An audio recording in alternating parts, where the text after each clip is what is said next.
মধ্যপ্রাচ্যের উত্তেজনা কিছুটা কমার আগেই আবারও নতুন করে কূটনৈতিক সংকট দেখা দিয়েছে।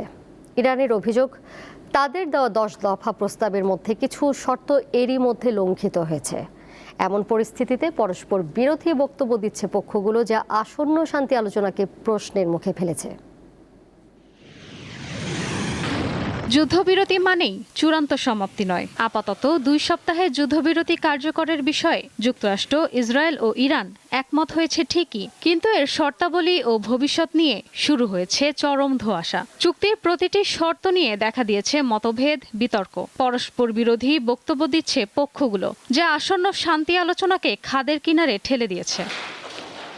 যুদ্ধবিরতি ঘোষণার পর 10 দফা প্রস্তাবের একটি রূপরেখা তুলে ধরেছে ইরান। সেখানে ইউরেনিয়াম সমৃদ্ধকরণের অধিকার, নিষেধাজ্ঞা প্রত্যাহার, হরমুজ প্রণালীতে একচ্ছত্র নিয়ন্ত্রণ, মধ্যপ্রাচ্য থেকে যুক্তরাষ্ট্রের সেনা প্রত্যাহার সহ বড় কৌশলগত বিষয়গুলো অন্তর্ভুক্ত রয়েছে। এরই মধ্যে শান্তি আলোচনার জন্য প্রস্তুত ইরান ও যুক্তরাষ্ট্রের প্রতিনিধিরা, কিন্তু ইরানের অভিযোগ, আলোচনার আগেই ইরানের 10 দফার বেশ কিছু শর্ত লঙ্ঘিত হয়েছে। ফলে আলোচনার যে ভিত্তি তৈরি হওয়ার কথা ছিল, সেটি এখন দুর্বল হয়ে পড়েছে।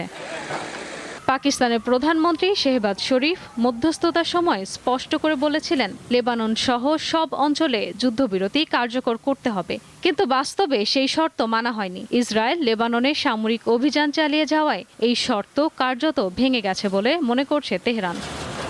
সবচেয়ে বেশি বিতর্ক ইরানের পারমাণবিক অধিকার ঘিরে। ইরান বলছে 10 দফা প্রস্তাবে তারা পরমাণু কর্মসূচির স্বীকৃতি চেয়েছিল, কিন্তু যুক্তরাষ্ট্র সেই দাবিকে অস্বীকার করছে, যা আলোচনার পথকে জটিল করে তুলছে। মধ্যপ্রাচ্য থেকে যুক্তরাষ্ট্রের সামরিক বাহিনী পুরোপুরি প্রত্যাহার চায় তেহরান, কিন্তু যুদ্ধবিরতি 2 দিন পার না হতেই আবারও হুমকির ভাষায় ফিরেছেন ট্রাম্প। জানিয়েছেন, আসল চুক্তি না হওয়া পর্যন্ত ইরানের আশেপাশেই থাকবে মার্কিন সেনারা।